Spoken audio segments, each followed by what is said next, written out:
In 1804, the United States purchased what was then called Louisiana from the French for 3 cents an acre and more than doubled the size of the country overnight.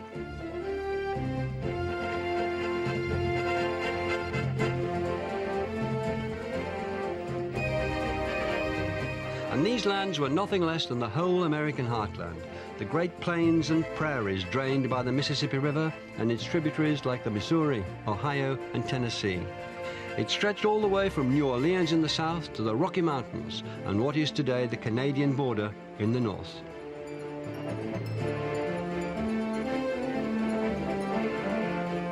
Jefferson, the president, sent an expedition of 45 men under the leadership of Captains Meriwether Lewis and William Clark into the unknown interior in search of a navigable river route to the west coast.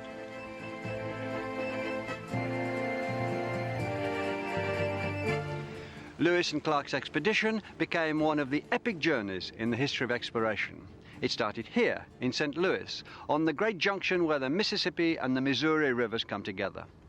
Lewis and Clark were army-trained frontiersmen, backwoods specialists, and because Jefferson insisted on daily journals being kept, their expedition was recorded not in the Puritan language of faith, nor in Webster's urbane prose, but in the practical language of the frontier. And this is crucial, because it marks the beginning not only of the opening of the continent, but of the decline of the East Coast grip on American English.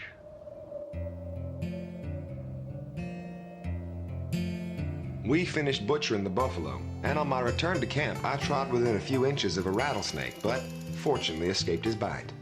We also passed another creek and a very bad rapid which reached quite across the river. A female elk and its fawn swum down through the waves which ran very high, hence the name of Elk Rapids, which we instantly gave this place. Opposite to these rapids there is a high bluff, and a little above on the larboard, a small cottonwood bottom in which we found sufficient timber for our fires and encampment. These are words peculiar to America or in a peculiarly American use. In England, a creek is a tidal inlet. In America, it's broadened its meaning to cover all manner of streams. Adjectives turn into nouns, rapid into rapids. And bluff was coined here to describe flat cliffs. Rattlesnake was another of those descriptive combinations of English words, as was cottonwood. And elk is one of the words imported from England and applied to a different beast.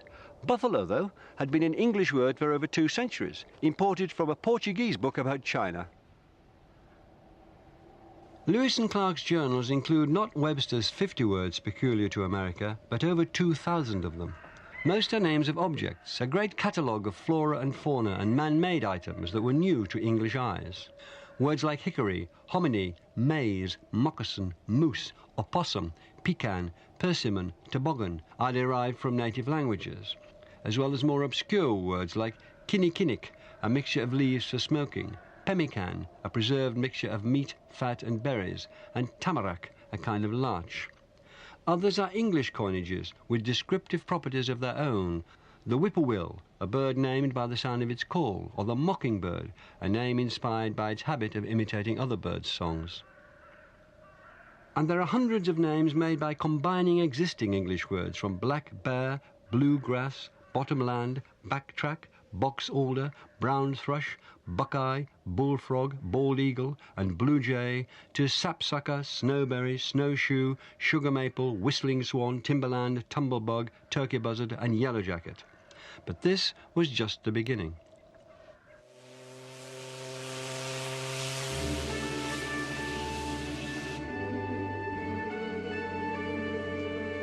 In the wake of Lewis and Clark, the great rivers became America's superhighways.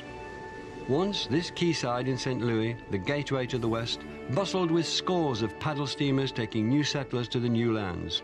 This was the hub of the frontier in the 1830s and 40s. The very word immigrant is an American invention.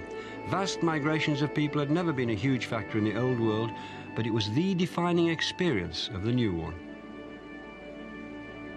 And new settlers brought new linguistic energies. The Pilgrim Fathers had come primarily from the south and east of England, but 2 centuries on, Americans were as likely to come from Scotland, escaping the aftermath of the Highland clearances, or from Ulster, often driven out by famine, high rents, religious intolerance, or simply looking for the chance to make a new and better life.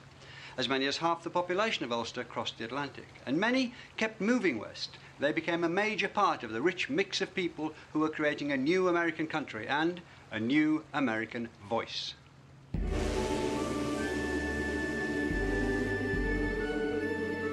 Scots and Irish brought new words and expressions to America. The Scottish verb schoon, meaning to skim over water, took to the sea as a new type of ship, the schooner. The Irish donated the word cabin to name the typical frontier dwelling. They also brought dead, as in dead straight, and the similar use of plumb and right came to America through use by both Scots and Irish, as did the habit of sticking an A on the front of verbs like a-going.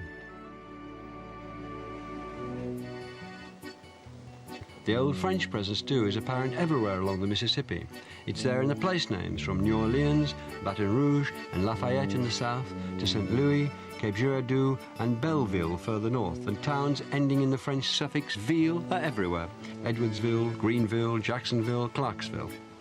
The French gave us the name of one of the great Western institutions, the hotel. America took a word the French had given to a grand private house or a municipal building and turned it into the name of a new invention, a palace for all the people, far grander in ambition than the inns and taverns that offered rest to travellers in England. And their clients were businessmen. In 18th century England, merchants had been described as businessmen, but now the word took on its modern American meaning, the mover and shaker in the worlds of finance and expansion and opportunity.